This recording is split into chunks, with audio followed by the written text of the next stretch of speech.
Tax treatment of agricultural income. Let's see how agricultural income is treated while calculating income tax.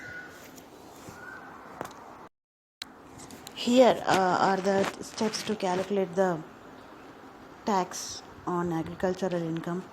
So first let's see first we have to add the agricultural income and non-agricultural income and calculate tax on total income. So first we have to get the total income and we have to segregate the agricultural income and non-agricultural income. So next step is add the agricultural income to the exempted income limit or tax-free income, that is 2,50,000 for resident non-senior citizen person and 3 lakhs for the resident and senior citizen and 5 lakhs for the resident and super senior citizen. Calculate the tax on it, that is tax on exempted income, rebate on agricultural income. So these are the things we have to calculate while adding the agricultural income in to total income. So there is a formula that is income tax. So that income tax is calculated total tax on total income minus tax on total exempted income. So first we have to calculate the tax on total income. Again we have to calculate the tax on exempted income. Later, so the exempted tax is deducted from the tax which is calculated on total income. Next is rebate. If the assessee having an eligibility criteria for rebate, so then the rebate is deducted from income tax, which is calculated by adding all the incomes which the assessee has. So next, calculating the tax liability. So the tax liability is calculated by adding actual income tax plus surcharge plus health and educational cess. So here there is a note which is related to the calculation of tax. If the taxable income exceeds 50 lakhs and it is between 1 crore, the surcharge 10% is added to the total income. Where the total income exceeds the rupees 1 crore and the surcharge is increases to 15%. If the total income is up to 3,50,000, then the assessee will be having the tax rebate. So whatever the tax is there, the tax will deducted in a rebate. So let's see an illustration for calculating agricultural and non-agricultural income as we see in above steps. So there are details of Mr. Ravindra. He has agricultural income and non-agricultural income. Agricultural income is 5 lakhs and non-agricultural income is 83,000. So here the agricultural income is completely exempted because it is state's aspect. So here non-agricultural income is less than 2,50,000. So it is less than the limit which is decided by the central government for calculating tax. It is an exempted amount. So the non-agricultural income is less than 2,50,000 per assessee. So there will be no tax or nil tax for the assessee. Here is let's see another example for calculating the agricultural and non-agricultural income tax. Mr. Santosh Singh has submitted the following particulars of his income. Calculate the tax liability for the assessment year 2019 and 20. The agricultural income of assessee is 40,000 and non-agricultural income is 3,52,000. So here the non-agricultural income is exceeding the limit. So here we have to calculate the total in tax on total income. So for that we have to add the agricultural and non-agricultural income. So after adding those things, that is the amount is 3,92,000. So here the slab rate for up to 5 lakhs is 5%. So here total income into 5%, the tax is 12,500. So these 12,500 is is so after the calculation is that 3,92,500 into 5% minus we have to deduct the rebate which is given to the assessees who are earning 5 lakhs below income. So here after deducting 2,500 rupees, the total tax is on total income is 7,125. The next step, adding the agriculture income to basic exempted income and calculating the tax. The tax that is 2,90,000 into 5%. Again, we have to deduct the rebate to 12,500. So that is 2,000 rupees. Now, the income tax, how the income tax is calculated by using the formula. So first we have to take the tax on total income. Again we have to deduct the tax on exempted income. So tax on total income is 7,125 and exempted tax on exempted income is 2,000. So after deducting those 2,000, 5,125 is the tax. Non-agricultural income is more than the limit, so there is no any rebate for the assessee. Then next, see the tax liability of the assessee. Here actual income is 5,000.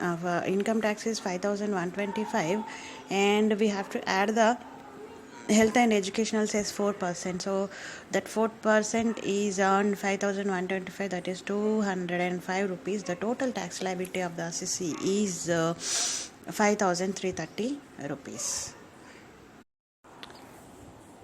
Now let's see some exempted incomes for individuals and certain institutions and authorities and to non-citizens. So here let's see the exempted incomes for individual. That travel concession to employees. So travel concession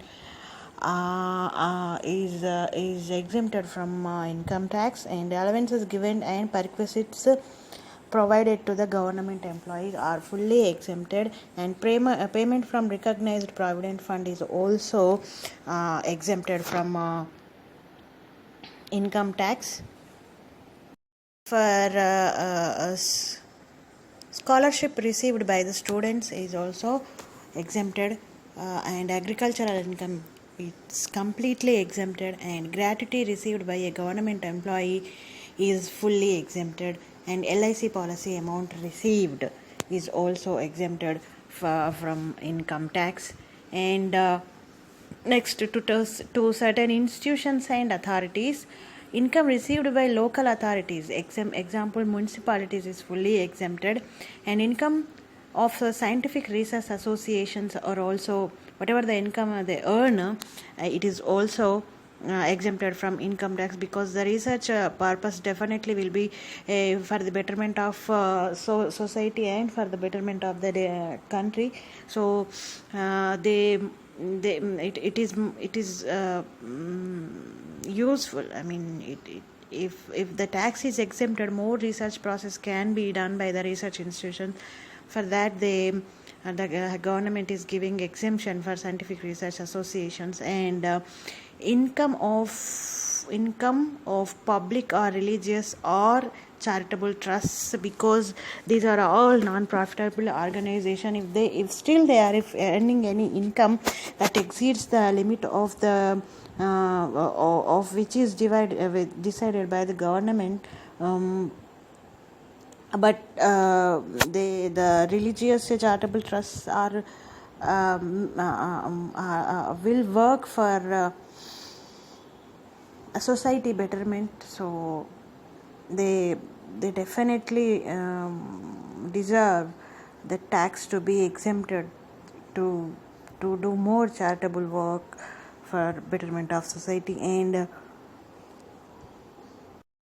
income of hospitals which are run on charitable basis. So not private hospitals, which hospitals are running on charitable basis, those hospitals income is also exempted from income tax. And income of hospital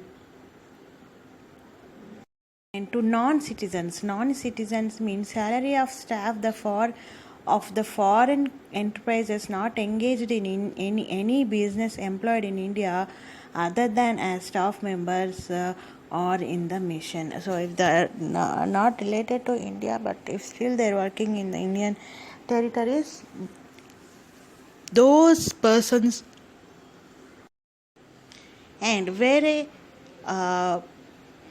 a person is employed in foreignship and his stay is less than 90 days in India, that person income is also exempted from tax. And exempted income to unit located in CESO 100% if the export profit for the 5 years and 50% export profit for 6 to 10 years is exempted from tax. Now let's see the principles of income tax. The first principle of tax is equality. According to this principle, rich shall bear higher tax burden, and this rule of equality advocates that the burden must be directly proportionate to the income and wealth of a person. That means if a person earning high income, then the person has to pay high tax, and whatever the income the person is earning, according to that ratio, the tax should be paid. So this brings the equality between the richer and poorer, and it is also reasonable to encourage more and more tax payers. And next principle is principle of certainty. According to Adam Smith tax policy, must be specific, and there should not be any confusion about the tax amount and time of the payment. That means the calculation of tax and the payment of tax should not be confusing, because the taxpayer must know how much tax is going to pay, and the person definitely should know when the tax should be paid. This is the certainty brings between among the taxpayers, and if there is no any confusion, the person can clearly pay the tax on regular timings. And principle of economy. So it states the minimum possible expenditure is to be incurred to collect the tax. That means the tax policy should be economy, because it should not be a burden to the department for collecting the tax. It should be definitely economical to collect the tax, because there is no any meaning if they are spending more and more money for collecting the tax. It is not useful for the development of the country. And the convenience, principle of convenience. So the tax department should allow the persons to pay tax according to their convenience, because the department give them enough time to pay the income tax. And the next principle is simplicity. This principle states that need not to have a simple taxation system in India. This is the best example is now GST. This is the simplest tax system which is introduced by Indian government. Before that, there are different types of taxes are there, but there were also simple, but it was taking time. Now GST is eliminate all the things, and this is the simplest method of calculating tax. So this principle simplicity states that calculation of tax should definitely be simple. And next principle is principle of elasticity.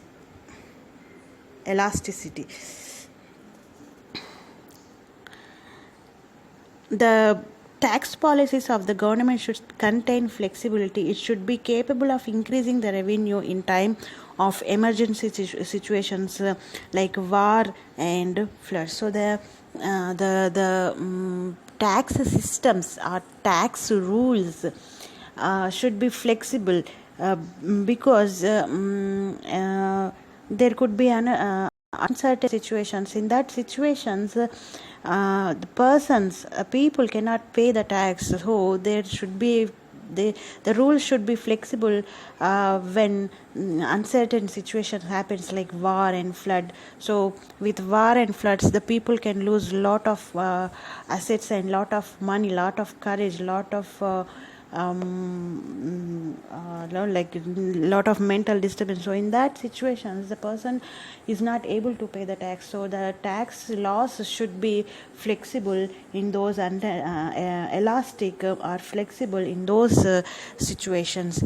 And the principle of diversity, this principle states that there should be many tax instead of single tax. That means there could be a confusion of calculating tax and how to calculate tax. So the rules and regulations should definitely be made clear to calculate the tax.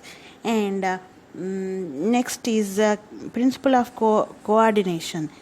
In a federal setups like our country, there should be proper coordination between taxes imposed by central and taxes imposed by governments and local authority. If there is no any coordination between the state and central, the people get confused, and it can lead to the unhealthy practices and tax evasion in the country.